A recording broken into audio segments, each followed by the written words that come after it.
Texas brothers plead guilty to $8 million armed crypto kidnapping. Two brothers from Texas, Isiah and Raymond Garcia, have pleaded guilty to a home invasion in which they held a Minnesota family at gunpoint for roughly 8 hours and forced the father to transfer about $8 million in cryptocurrency, according to Decrypt's report on the plea.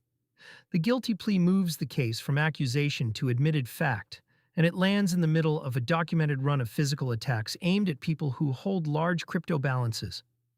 These cases have a nickname in the security community: the $5 wrench attack. The idea is blunt. No matter how strong your encryption is, an attacker who can physically reach you can skip the cryptography entirely and coerce the transfer in person. The Garcia case is that scenario carried out in full, with weapons, a captive family, and an 8-hour window to drain the wallets. A coerced transfer that no chain can reverse.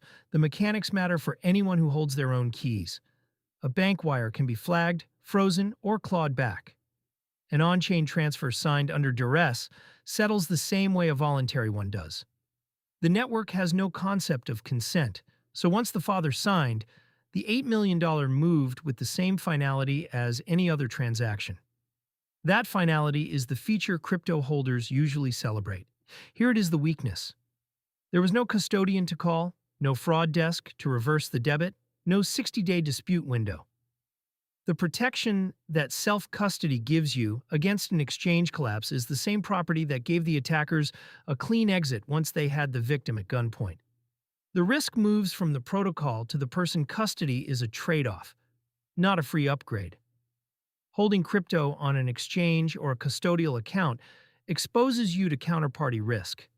The FTX and Wirecard failures showed how fast user balances can be frozen or lost when the company behind them fails.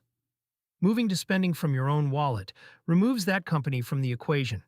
It also removes the company's security team, fraud monitoring, and ability to halt a suspicious transfer. When you take custody, you become the vault. For most holders, that is an acceptable trade because the realistic threat is a hack or an insolvent platform, not an armed intruder. The Garcia case is a reminder that for holders whose balances are large and whose identities are discoverable, the physical threat is real and rising. Public wallets, social media posts about gains, and conference appearances all build a profile that a motivated attacker can act on. Operational security worth the effort. A few measures reduce exposure without giving up self-custody. Keep holdings private. Most physical attacks start with public information. Do not broadcast balances, do not post screenshots of portfolio values, and be careful about who knows you hold crypto at all. Split custody, a multi-signature setup that needs keys from more than one location, means a single coerced person cannot move the full balance alone. Some holders also keep a smaller duress wallet that can be handed over to satisfy an attacker while the bulk stays out of reach. Use time locks for large reserves. Funds locked behind a time delay cannot be transferred instantly, which removes the value of an 8-hour hostage window, separate spending from savings. Day-to-day spending balances should be small. A card or hot wallet you actually use does not need to hold 8 figures, and keeping it lean limits what any single coercion event can reach. None of this is about distrusting self-custody. It is about treating the holder as the part of the system that now needs hardening. The cryptography already works. The plea in this case did not turn on a broken cipher or a leaked private key.